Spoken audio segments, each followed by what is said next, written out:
Je viens du Somaliland et vous allez dire, mais c'est où ça? C'est pas le Somalia. C'est la partie de la Corne d'Afrique qui est voisine à l'ancienne côte française des Somalies, qui maintenant est la République de Djibouti. Et mon pays était le British Somaliland Protectorate. Et à l'autre côté, il y avait la Somalia italiana. Au nord, nous avons la mer et au sud, nous avons l'Éthiopie. À un moment dans l'histoire de notre pays, nous avons eu l'union avec la Somalia. Union telle que l'a eu le Sénégal et la Gambie et d'autres. Et ils se sont séparés quand ça n'a pas marché. Nous nous sommes séparés de la Somalia après une très grande guerre qui a duré depuis 1982 à 1991. En 1991, on a fermé nos frontières. On a dit le passé, c'est le passé. On donne notre énergie au futur de notre pays. Un pays aplati par la guerre, avec 1/4 million de personnes tuées, mortes.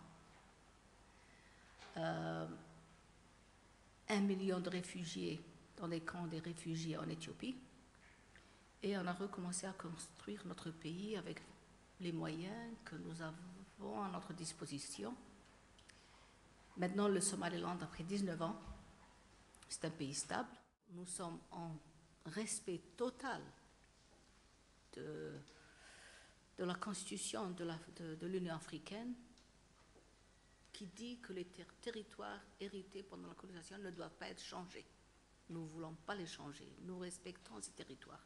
Mais nous voulons que le monde aussi respecte notre territoire, qui a été défini par des accords anglo-françaises, anglo-italiennes et anglo-éthiopiennes. C'est vous qui avez fait ces frontières, ce n'est pas nous. Nous nous sommes retournés à nos frontières initiales avant l'union avec la Somalie. Et l'union avec la Somalie n'était pas officielle. Il faut marquer ça. C'était ni reconnu par un référendum des deux pays, c'était une union émotionnelle. Alors, nous n'avons pas eu de mariage officiel. Pourquoi on nous demande un divorce officiel? Et j'obtiens ce divorce officiel de quel chef de guerre qui a le droit de signer mon certificat de divorce? Il n'y a pas. Ils sont, je ne sais pas, une trentaine, une quarantaine. On était unis avec la Somalie qui n'existe plus. Nous sommes des veuves politiques. Je suis très intéressée à la santé des femmes. Et je suis très intéressée à le problème des mutilations génitales. J'ai commencé la lutte en 1976, au moment où j'étais directeur de formation au ministère de la Santé en Somalie. On ne s'était pas séparés dans ce temps-là. Après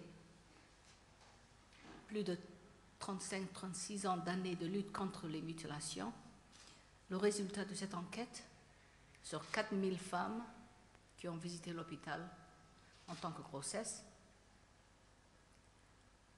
97% de ces femmes a été mutilées.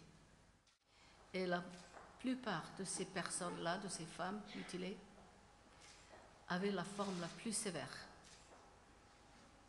qui affecte leur santé, qui cause des complications durant l'opération et après, et qui gênent aussi, qui ont des complications au moment de l'accouchement.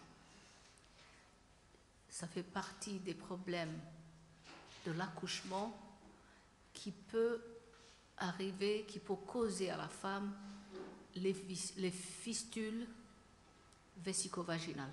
J'essaie d'impliquer les leaders religieux parce que c'est à eux de nous convaincre si c'est une mutilation qui est contraire à la religion musulmane.